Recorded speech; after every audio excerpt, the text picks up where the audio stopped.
A survival SOP, a standard operating procedure. Welcome back to Everyman Prepping. That's what I want to talk to you about today. Why I believe everybody, whether it be for your family, your mag, your group, just you, needs a standard operating procedure of what happens during a survival event. Whether that's, grid down, SHTF, alien invasion, natural disaster, whatever, you need a standard operating procedure is what to do. This comes back from the military background where you had an SOP for everything from training to combat operations, defensive operations, how to load your vehicle. Everything had an SOP. Everybody knew what it was. They had it printed out and they took it with them or had it in the office, in the barracks, or whatever. Well, you need to have one for your, like I said, your group, your family, your mag. It needs to be on paper, printed out. I have mine here, like I said. We're going to go through it. And it's a living document. As you can see here on mine, I have, scratches out, updates. I'm changing it all the time based on buying new gear, getting rid of old gear, new training, different ideas how to approach something.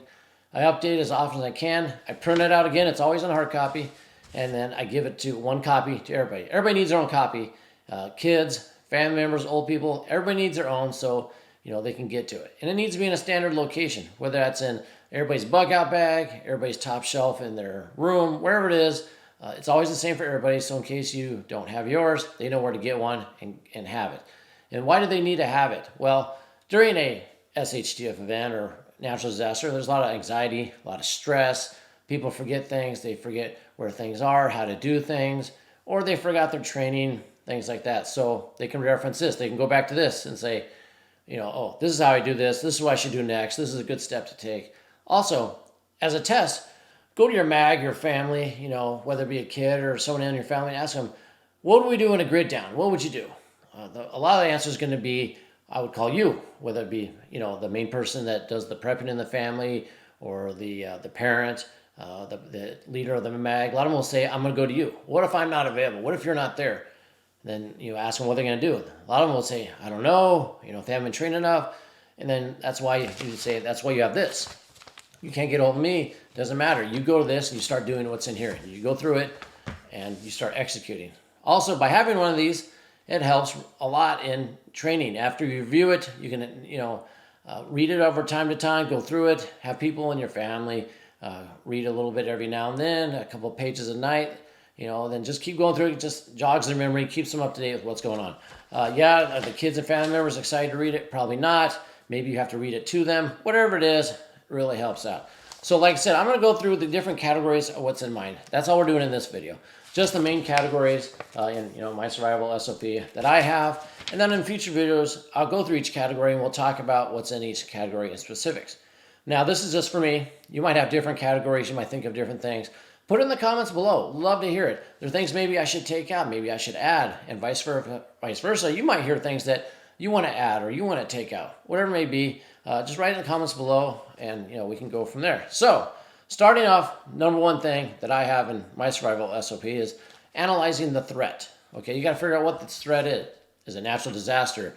Is it an attack from a foreign country? Is it a grid down? Is it a pathogen? Is it the aliens came? Whatever it is, you got to analyze what it is. Is it long term? Is it going to be short term? Try to figure it out because you're going to have different things. So that's first thing, is analyzing threat. And then after that, you're going to go to number two in my SOPs. You're going to gather intel. You got to get more information. Information is key. So whether that's, if the electricity still works, you go to the TV, you go to ham radio, you go to the internet. If there is no electricity, then you're jumping on your other comms, your shortwave, whatever it may be. You go to the neighbor, the gossip, person in the neighborhood that knows everything, that has contacts, you go to them. Whatever it is, you're gathering intel. That's the next step. Then I move into, next section here is rally points. So are you all together? If you're not together, do you know where people need to go when an event happens? Do they know where to go? Do you know where to find them? That kind of thing. Do they know how to mark where they're at? Whatever it is, you need rally points. Where are you going to rally to during certain situations? That's the next one. Then after that, after rallying, what do I have next in here? We talk about code words along with challenge and password. So every family, every group, like I said, mag, I'm just going to say family, but it means group or mag. It's just easier, so I don't have to keep repeating myself. But code words. Words that mean something to you but nothing to anybody else, used in phrases or sentences to give idea of what you think is coming or threats. And it could be something like, you hate licorice. Everybody knows you hate licorice. Everybody hates black licorice in the family. And that the word licorice maybe means there's a threat here, there's a threat coming, run, whatever it is, it means something to your family. And it's used something like this. You're out and about or something, you're like, wow, I'd really like to get some black licorice right now. I have a craving. Okay, to the public, everybody thinks you want licorice. To your family knows you hate it, and they've put it in here, everybody's read it, and to them that means there's an imminent threat, you need to gather, and you're getting out of there, or whatever it means. So you need to have code words for different things that might happen. You can come up with your own for your own family, what they mean, what to do in this instance, but you need different code words. Challenge and password. If an event happens, you're pulling security and people are coming by your property, your house, your work, wherever, you're going to challenge them with a word. They should have a password that matches that challenge phrase. All this is in phrases, not words. You got to use it in a phrase. And then you have a distress also. If you say that word, a certain word in a sentence, it means you're under distress or they're under distress. So we go through all that and how to do that. Moving on from that, after we do that, we're going into OPSEC. I did a video on OPSEC and some of the disciplines that are out there that goes with it. I'll link it. I believe it's up here. Yeah, there we go. And so you can read that. I'll probably redo it as well. But OPSEC goes through everything it stands for Operational Security. But it goes through everything from being the gray man to all the disciplines that I believe are important. Noise, light, smell, food, all those disciplines and what to do. Go through security for OPSEC, all that stuff.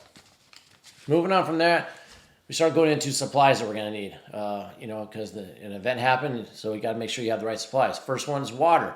The rule of threes, you got, 3 minutes without air, 3 days without water, 3 weeks without food, and so on. So we're going to have a whole section on water. What do you do with the water we have now? How do we get stock up? How do we get more? How do we clean it? How do we purify it? All that stuff. You need to have a whole section on water and what people need to do to secure water. Next one, of course, naturally after that would be food. You're going to talk about, food. How do we, where's our food supplies? How do we gather it? Do we hide it?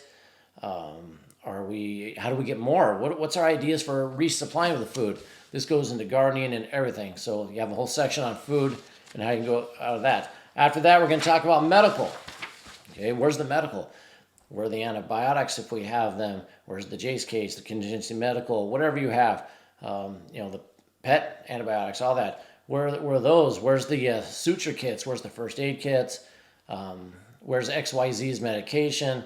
Where's this person? Whatever it is, go through that medical. Make sure there's a whole section on that so they know where to find it, where to gather it, and how to get more or whatnot. And all this includes things for your pets. The food, the water, the medical for the pets. Make sure you're thinking about them as well. Moving on from there, we have light. How are you going to use light? Are you going to go candles? Do you have solar lights? Do you have LED lights? Do you have oil lamps? Whatever. You're going to have a section on light. Next section is cooking. How are you going to cook? There's no power. Do you have alternative cooking sources? Where are they? Is it a Coleman stove? Is it your wood stove? Is it the barbecue? Is it a fire pit? Whatever.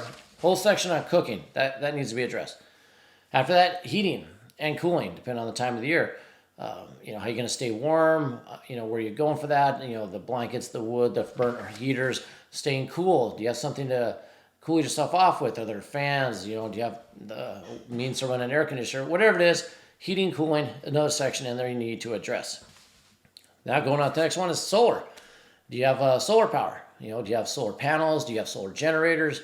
How do you hook them up? Where's the wires? Where do they hook it up? Does everybody know how to set it up, how they all work? That's a little more technically advanced, so you might need a lot more writing on that. In fact, if you look in mine, I got a diagram of solar panels, how they're hooked up.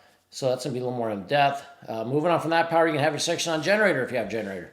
Is it gas powered? Is it propane powered? Tri-fuel? Whatever. Where is it? Where's the fuel? How do I set it up? How do I connect it up to the house? Or how do I connect it up to what we need to? Whatever it is, you got to talk about your other sources of power.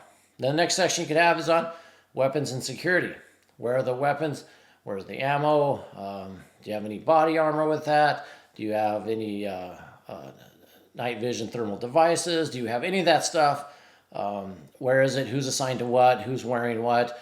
What self-defense tool goes with what person? If they're fully trained and able to do that. All that. Are you just into fixed blade? You have knives, bows and arrows, crossbows, whatever it is. You have to have a section on that. You got to talk about that and how you dress it and who's in control, who issues it, who maintains it, all that stuff. After that, securing the premises. Could be your premises is a house, a condo, an apartment, a tent, whatever. How are you going to secure it? How are you boarding it up? Are you running 12-hour shifts? You doing night security? Who's pulling watch? Huge section on security. So that needs to be addressed, and what your plans are and procedures for that to keep everybody safe. Next, let's see, I go into communications. How are you talking? Like I said, you have ham radios. If the regular radios aren't down, if the cell towers are down, the regular landlines don't even work. Are you to shortwave? Are you carrier pigeon? Are you ham radio? What are you? How you communicate with people? That goes also with call signs, code words, more of that stuff as well.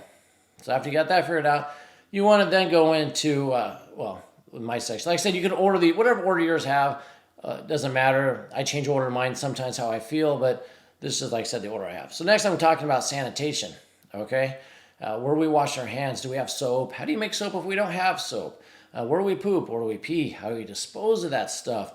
Where's the garbage go? How do we wash clothes? All that stuff. You got to have a section on that, sanitation, because most people die from cholera and poor sanitation than they do from getting shot and having holes put in them. So sanitation is very important. You need a big section on that. How are you going to stay healthy and clean during this time of time? I have a section also on nuclear, something we have to talk about. I recently added, maybe 6 months, a year ago, a section on nuclear. Where do we go? Is there a fallout shelter in our town near us? Is there not? Is there a basement? Do we have to build a shelter? The whole thing on nuclear might be something you haven't thought of until recently, but you might want to add a section on nuclear, what you're going to do, how you're going to wait it out, how long, do your research. Like I said, I'll talk about it more in another video of what I would suggest some things to do for that. What else do we have? Then another section I have almost toward the end here is community. In your community, you're kind of like a neighborhood survey. So when you're out with your, something you need to know: who's the good neighbor, who's the okay neighbor, and who's the neighbor you need to watch out for and why.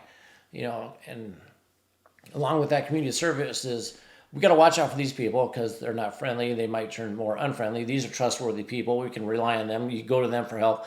Don't go to this person. We can't trust them. You need to have that written down because other people in your group, family, might not realize and go to the wrong place during a situation, getting yourself in trouble, or they need help and they can see in this your SOP of who would probably be able to provide them help, who you think you could trust. Also, along with that is there a way, if you are in your group or your neighborhood, to block off your neighborhood? Can you close some roads, fall some trees, block some roads, put vehicles, whatever, to seclude your neighborhood, to block your neighborhood in? All that needs to be thought about. It's a section for that as well. And then bug out bags. Are you going to bug out? What's the bug out plan? You have the bags ready to go. What's in your bags? What should be in your bag all the time? What is the trigger to bug out? All that stuff. Have a bug out plan, bug out bag section in your SOP to address all that. Lastly, what I have on mind is the EMP protection. What are you doing to protect for EMP? In case an EMP happened, but you've already planned for it and you have stuff set aside. It's in Faraday cages. It's in other locations. It's protected in Mylar bags or in shielding cloth. Whatever you have done, people are going to need to know where that second set of stuff is. It's part of that 2 is 1, 1 is done.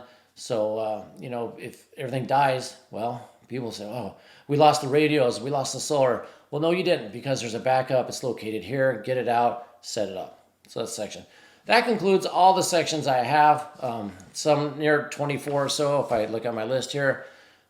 It's a lot. That's why I say I can't do it all in one video. We'd be here for 2-3 hours. But those are the categories I have.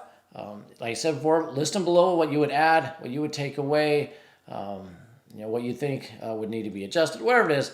I think it's very important to have this. Like I said, and everybody needs to have it, because if you're the main leader of this and the family's not fully trained, even if they are, they're going to forget stuff. They're going to, I forget things and I go through and reread it when I update it, and I remind myself I put this extra stuff here. Oh yeah, we're going to do this, these code words. It helps me myself, and it'll help you also. So hope you got something out of this. Like I said, more videos to come with different sections talking about exactly what's in, the rally point section, what's in the medical section, or whatever. But hope this jogs you, memory for what you want to do for yours. Hopefully to maybe get you started to make one, because you don't even have one. I think you'll find once you start going through all this, it's a great idea, and your family and your mag are going to really appreciate it, because you're all going to know what to do. You have somewhere to reference. and it puts the people, gives them a little at ease, a little comfort during a time of stress. So that's all I have for now. And until next time, keep your ear to the ground, head on a swivel. If it bleeds, we can kill it.